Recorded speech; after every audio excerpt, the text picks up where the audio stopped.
Welcome to part dose of relationships. And we are going to talk a lot about, in this section, the relationship stages and the life cycle of relationships. But first, we're going to talk about a thing called the Johari window. And the Johari window is essentially a graph of a relationship. And if you read the chapter on perception, you saw the Johari window in that section because you can use it to take a look at yourself. I don't think it fits there very well, so I put it in the relationship chapter because it fits so much better. And the Johari window is essentially a graph of a relationship that you have with somebody. And it is essentially a four-paned window. If you're looking at your PowerPoints, you'll see that is comprised of four boxes. And there's two types of information that comprise those four boxes. And it is self-disclosure and feedback. And self-disclosure is when you share important information. We've already talked about that in the last video. And feedback, we talked about way back in the first video. It's where you share, you receive messages and you respond using feedback. And so now we're going to take a look at the Johari window, and I'm going to explain those concepts in the context of the actual window. So, in the first box, it's called the open box. And the information that goes in the open box represents a high level of self-disclosure and a high level of feedback. Meaning, both you and that other person are communicating a lot. Because this is information that you both know about you. So this would be like your name, your gender, hopefully. I guess some people might be confused. Eye color, hair color, basic information like that. Now, in a good relationship, this box should be huge. Because in a good relationship, in theory, you share a lot, both people. So this box is continuing to grow. The second box in the upper right hand is the blind box. And this is information that you are not aware of about yourself that somebody else is. Meaning it represents basically feedback. And in a good relationship, do you want that box to be big or small? Small, right?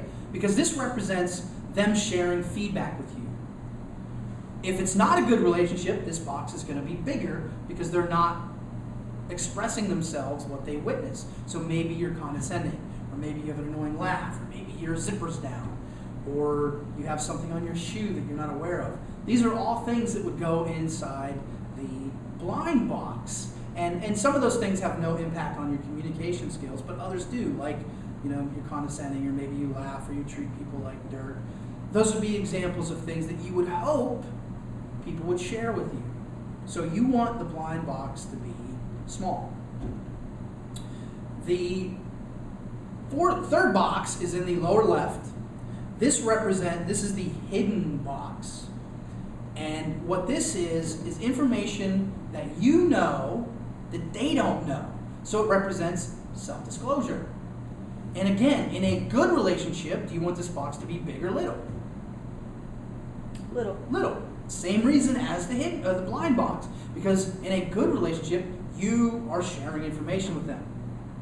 Now, you can't share everything, and you don't want to share everything, even with your most close intimates. And so, there are two types of information that can basically go in the hidden box. The first type is information you just haven't got around to telling yet. Like, you didn't tell them what you had for lunch.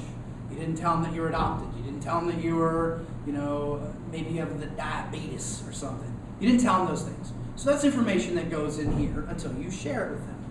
But it also might be things that you're intentionally keeping secret from them. Like you murdered your friend and buried him under your porch. Or that you were adopted. Maybe you don't want people to know. Or maybe you don't want people to know that you have like some horrible disease like HIV or hepatitis C or something that people have a stigma around, so you don't tell people. And so that's what kind of information goes in the hidden box. Again, good relationships, you want this box and the blind box to be small because it represents high deals of self-disclosure and high deals of feedback. and you want the open box to be huge. Now the fourth box is dumb. If I had my druthers, I'd remake this to a triangle or a circle and have 3 parts.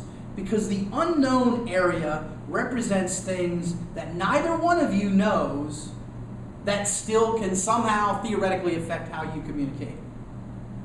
And if that's as confusing to you as it sounds, then you're right on track, because it doesn't really make any sense. It's like Schrodinger's cat. It is like Schrodinger's cat. You know, is it alive? Is it dead? It's both until you open the box. It just doesn't make any sense. It doesn't need to be there. Because are there things out there that we are unaware of that affect how we communicate? Certainly. But what are they? You don't know. And the minute you become aware of it, what happens? Where does it go? It goes into one of the other boxes, right? So you guys have an assignment of the chapter assignment for this chapter is to create a Johari window for somebody that you have a relationship with. And so be sure that you read the assignment sheet for a little bit more explanation on the actual assignment itself. But when you do the unknown box, be ridiculous. Make me laugh. People always put things in there like, oh, will I get abducted by aliens? Will I have 17 children? They just make it ridiculous, because that's how I view that particular box. It's fairly ridiculous. So that is the Johari window. And it's called the Johari window, by the way, because the 2 dudes that came up with it were Joe and Harry. That is why it's called the Johari window. Now we're going to look at characteristics of relationships, or dimensions. These are things that are in all stages of relationships. They're in all relationships to one degree or another. And you can tell what level a relationship is at based on these 7 characteristics. And the first of these is interdependence. And if you go back to chapter 1, we talked about interdependence. And interdependence is not just relying on somebody. That is a part of it, but it is way bigger than just relying on somebody. Interdependence is what you do affects them, what they do affects you, right? So your actions impact them and vice versa. So to somebody that you're an acquaintance with, if you have a child, is that going to impact their life very much? Probably not. But your best friend has a baby, is that going to impact your life? Sure. Not as much as it impacts their life, but it's still going to impact your life considerably, because there's a whole new thing that's going to be taking up their time. That's interdependence. The higher up the pyramid you go, the more interdependence you should have. The second characteristic is depth. How deep is your relationship?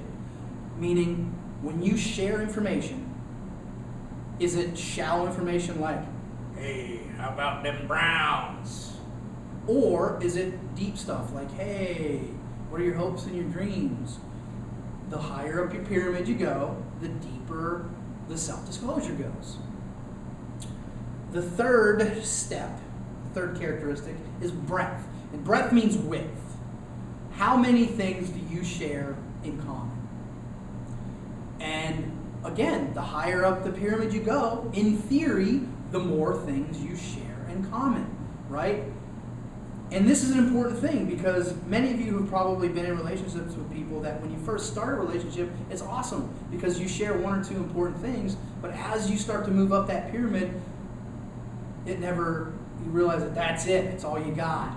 And you end up, the relationship ends up stale and stagnant. We'll talk about that in a little bit.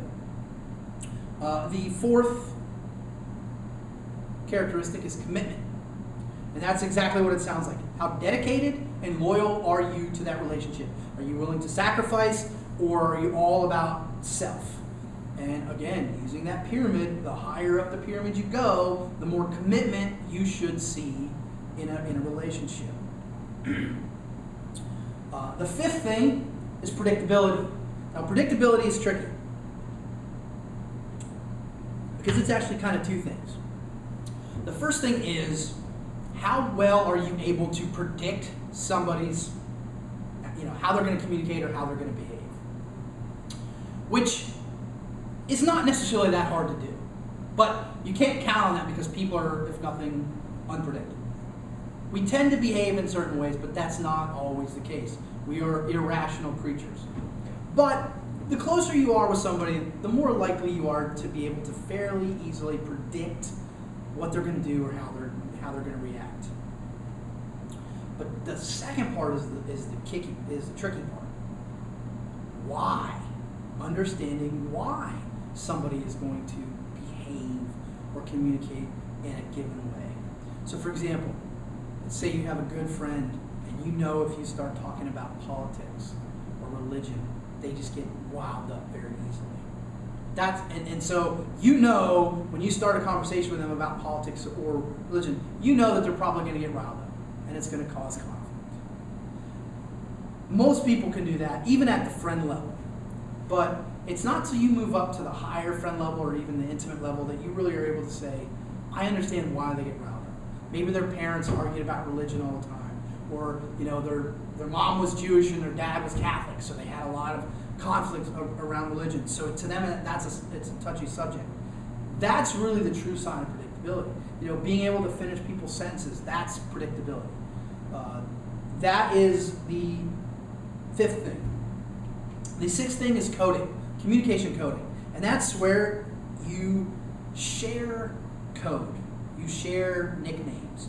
You share, maybe it's a language. How many of you, when you were a little kid, especially the girls seem to do this a lot, created your own language? Probably a lot of you. And it's funny because I started hanging out with these two girls when I was probably about 14, and I figured out their language in about an hour. But I didn't tell them that I figured out their language in about an hour.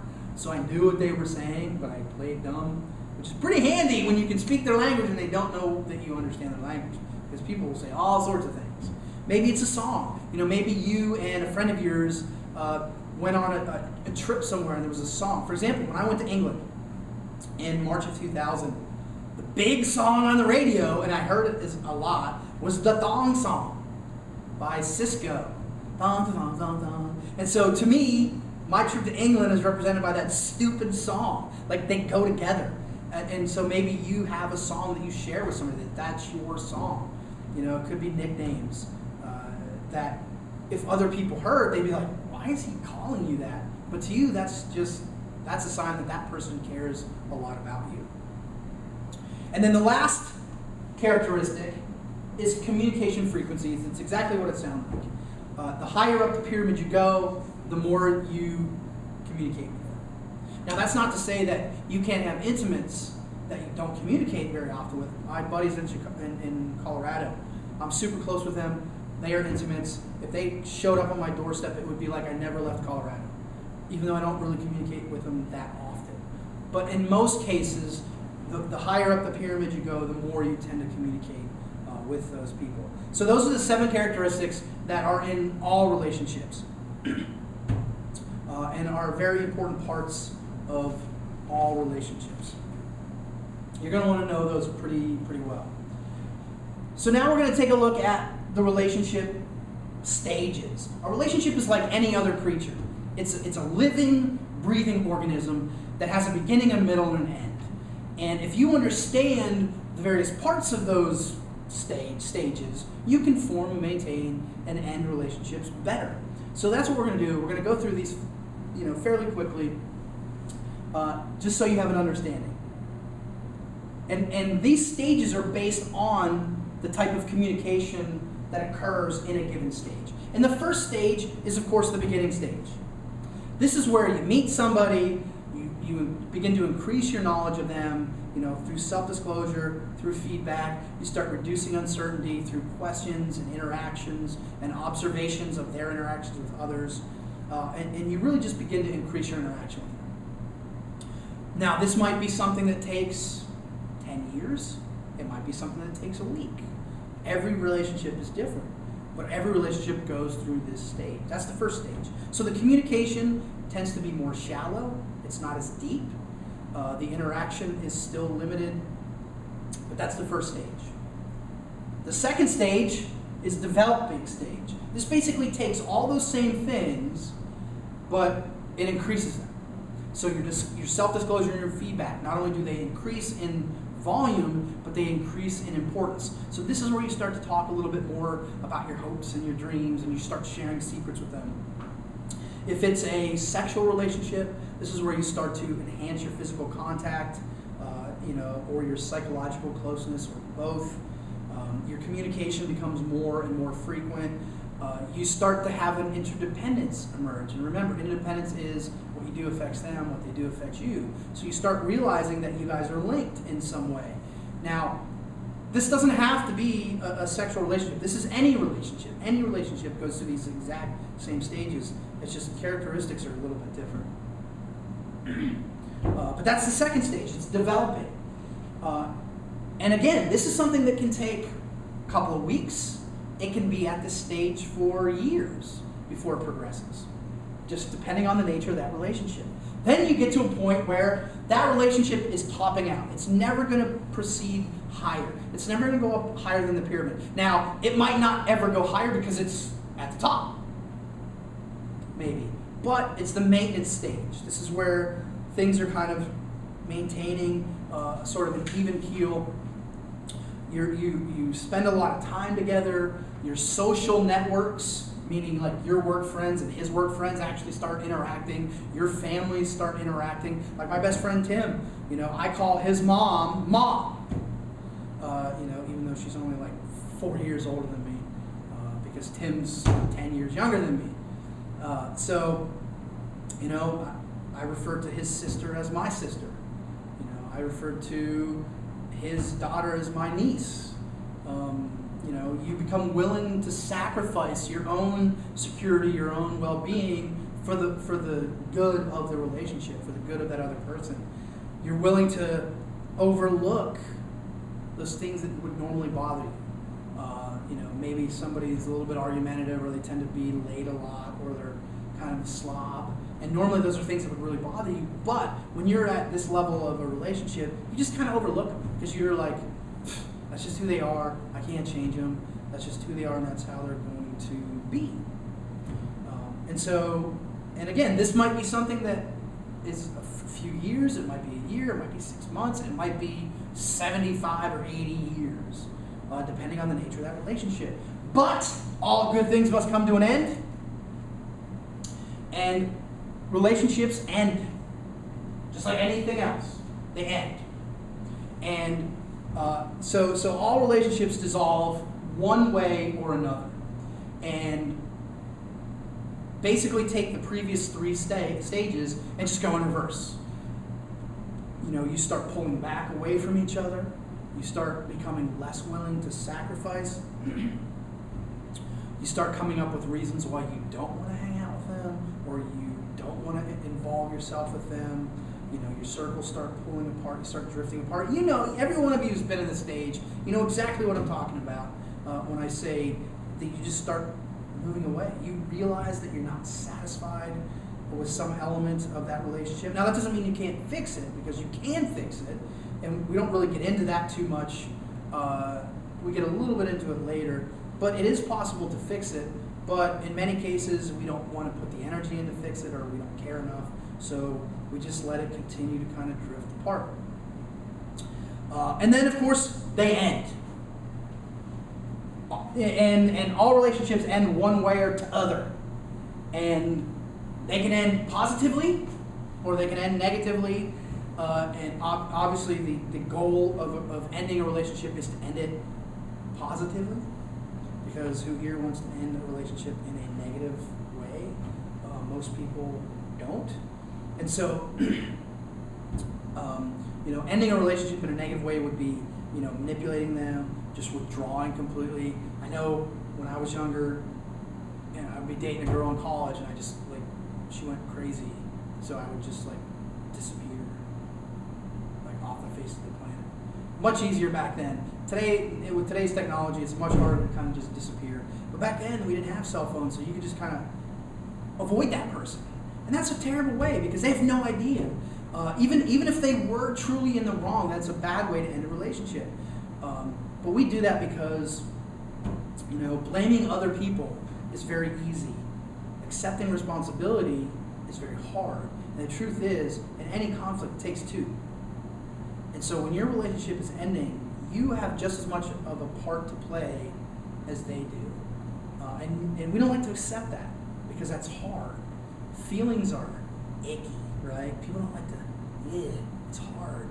And so for most people, it's easier for them to just avoid it, stick their head in the sand. That's a terrible way to end a relationship because they have no idea. So you shouldn't end relationships that way. It's a negative. A much more positive way to do it is to be direct, be open, be honest, say, hey, look, this ain't working out.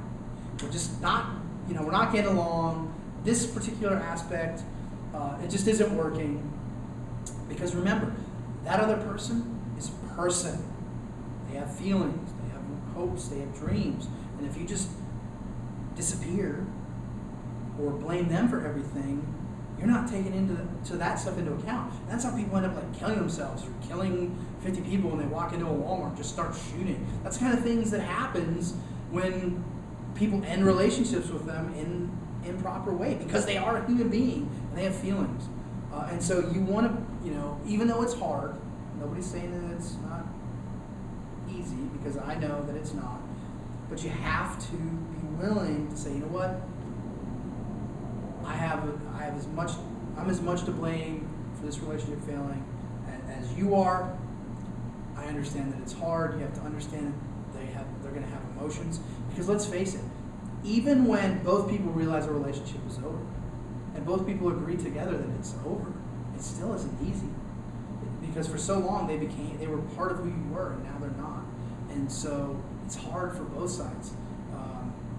And so you have to respect them as a human being. So that is a much more positive way to end relationships. But then other relationships end in a different way.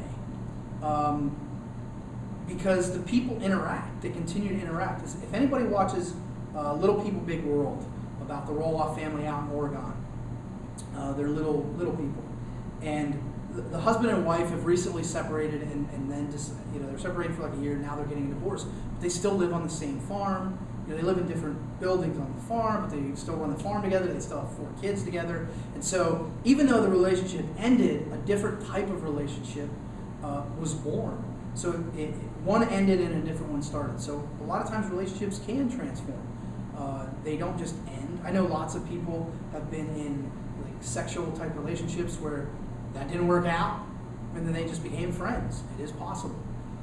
And so that's another way that relationships end, is just by transforming into something else. And so that is the end of part dos. We are going to finish the chapter up talking about relational dialectics, which is the second most complicated thing in the entire semester. Join us next time. Same bat channel, same bat